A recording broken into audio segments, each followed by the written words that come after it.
Hello summoners, welcome back to the channel, and in this video we have some more White Magneto gameplay, and we have a lot of Hack 6 gameplay today, starting off with the 6.1 Crossbones, and we have some fights from the Hack 6 Delirium lane, the reverse control part. So of course both Magnetos are immune to reverse control, so that would look like a pretty normal fight. And we also have some fights from the Prowess lane in Hack 6.3, I think. So a lot of gameplay today, 11 almost 12 minutes video, and in my opinion this guy is really nice. I would definitely consider ranking him up if I had him. This is not my gameplay. Huge shout out to Thiuda for providing this gameplay. A big thing, like why he isn't getting as much attention, is that he is not in the 5-star basic pool, and so that is the reason not a lot of people have him. But if you are lucky enough to have him as pull him as a 6-star, then in my opinion, definitely rank to him. And he can actually even be a decent defender because his special attacks are swapped, which could cause like catch a lot of people off guard, especially on something like power focus 1 node. Like his the red Magneto's SP2 or his SP1 has always been a really annoying special attack to evade, and because of this change and the fact that people are not used to it, it can definitely catch people off guard. But coming to this fight, one of the things that he brings to the table is all these stuns are passive, which is great against Crossbones. But even now, actually, like if you look at the damage that he's doing, it's not bad. Like even the basic hits, the red Magneto is more focused on getting 40 prowess, going to SP3, or having a big crit on the SP1. But this Magneto, like after the SP1, with the armor break, if it stays, then even your medium attack and light attack, they do some decent damage. And of course, compared to red Magneto, he's not as good, but he has more utility in my opinion. He is definitely a great synergy character to bring. He has a pretty powerful like a pre-fight ability, which gives benefit to hashtag metal and hashtag hero characters.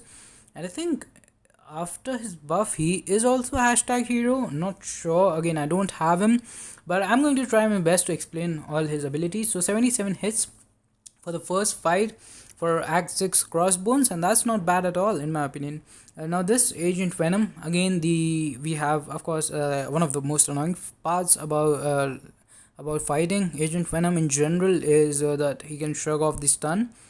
But again, with my White Magneto, all your stuns are passive, so you don't have to deal with that at all, which makes him pretty decent. Like for ebb and flow knockdown, like we have a lot of fights, for a lot of characters placed there who you can't who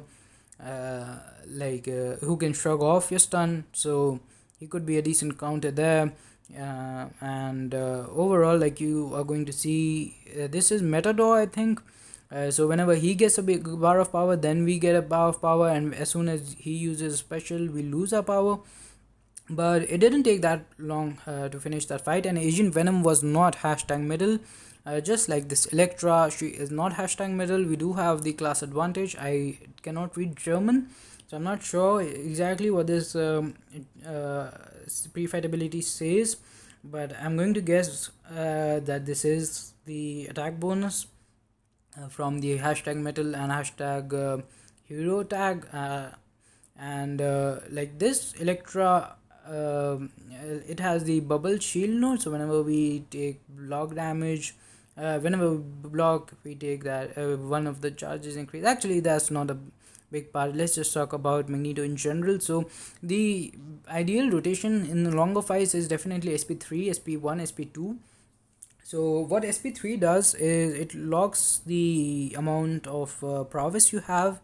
It doesn't have the mega bleed like the red version of Magneto, but it's still pretty good because you can store that amount of prowess for a while till you have that cruelty up. It also gives you a cruelty. Then with SP1 you have that armor break, and again with that armor break your basic attacks are doing some decent damage. So in shorter fights, SP1, SP2 is definitely a great way to go. the fight was over before we could see the SP2 damage here, but don't worry, we have a lot more fights coming up. So this is Luke Cage. He is again not hashtag metal, no class advantage. So this is not exactly a favorable fight. I think this is the Prowess path. I'm not really sure because you can't really tell anything. This could be any path, but this is an Act 6 fight anyways. And you're going to see, like, with the SP1 we have the armor break on it, and now all we need to do is build to our SP2, and this fight should be over.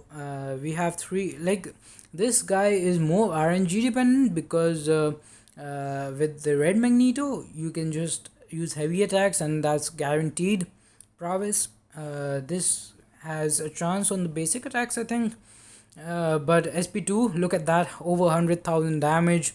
I think 110,000 damage on the SP2, and we didn't even have that many prowess, I think. So really good performance again against non hashtag metal. This is another Quake from Delirium path, I think. So this has like no actual advantage. We don't have class advantage, we don't have the hashtag metal or anything. This is just a normal fight, and like an Act 6 level fight, 26 hits in and 50% done. It doesn't even take that much time. So I definitely think that Magneto is a really solid character who can get you through a lot of stuff. He is pretty versatile. See, 81,000 SP2 there, and again, like, 34 hits for Act 6 fight. Like, that's pretty good, you can't deny that. Now we have some hashtag metal fights with this guillotine. And also another thing is that I got some comments on the red Magneto video that he is slow or he's boring, and that's something that I could definitely see, because like, I was doing a lot of gameplay. I have the red Magneto at 565, by the way. I've done some gameplay videos if you want to check them out. But with the red Magneto, the number of hits were pretty less on every fight, but because you are spamming heavy attacks so much and not using that many basic attacks, the duration of the fight is like pretty long actually. So I can definitely see why people would consider that slow. Time is definitely a factor, but here after this SP3, as you can see, we have 10 prowess and they are not expiring till we have that super long cruelty, and of course cruelty will also increase our crit damage. And we're going to go for the SP2, and I think that would finish off the fight. 83,000 crit, and yeah. And so now we have this clairvoyant. I don't even remember the node, but here you're going to see that we are spamming heavy attacks in the start. We have 6 prowess at the moment, so we're going to use SP1 here, get the armor break on, and now probably build up to SP2. I haven't watched this video, like this fight, but it shouldn't be too bad. Again, clairvoyant is not hashtag metal, so we have nothing going for us in this fight. But we are spamming quite a bit heavy attacks here. Not sure why, to be honest. But after this SP2, 76,000 crit, very decent. And the armor break is about to fall off, so I guess we will be repeating the same strategy here. Clairvoyant is obviously bleed immune. She has 20 of her clairvoyant charges.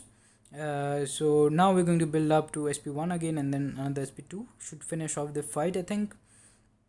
That should be the strategy here. This Magneto also benefits a lot from suicide masteries, like the red Magneto, and I do run suicides quite often when I'm not running in the off season. So that was 70,000 SP2 without the armor break, and I think this has some pretty hard node, which is the reason why he is using heavy attacks.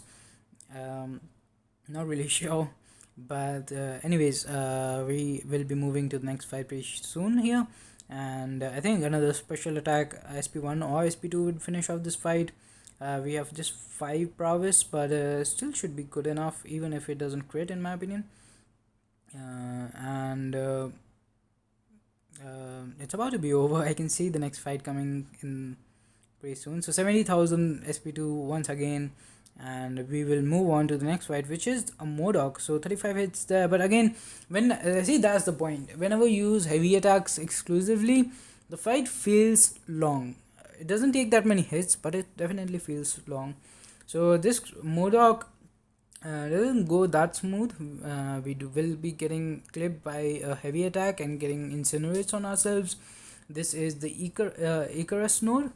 So we will be getting furies, and we have to use heavy attacks to get rid of those furies. If they expire, degeneration damage, and I think more than 8 will also give you degeneration damage. But anyways, we have 6 prowess here, and this fight at this point, like 13 hits in, 63%, and MCOC is a hard fight, but he again, because he is hashtag metal, so we have some extra stuff going for us here. We did take again 2 incinerates, but I think we will be launching SP2 pretty soon, SP3 actually, probably SP3. So yeah, we're going to do SP3. We just have 5 prowess at the moment, 3 now. So no, like the number of prowess that you have will be stored in when you use the SP3 with the cruelty. So yeah, we will get, actually the SP3 will just finish off the fight. That's gonna do it for this one. Thanks for watching. Have a nice day. Subscribe to the channel for more content and stay safe. Bye bye.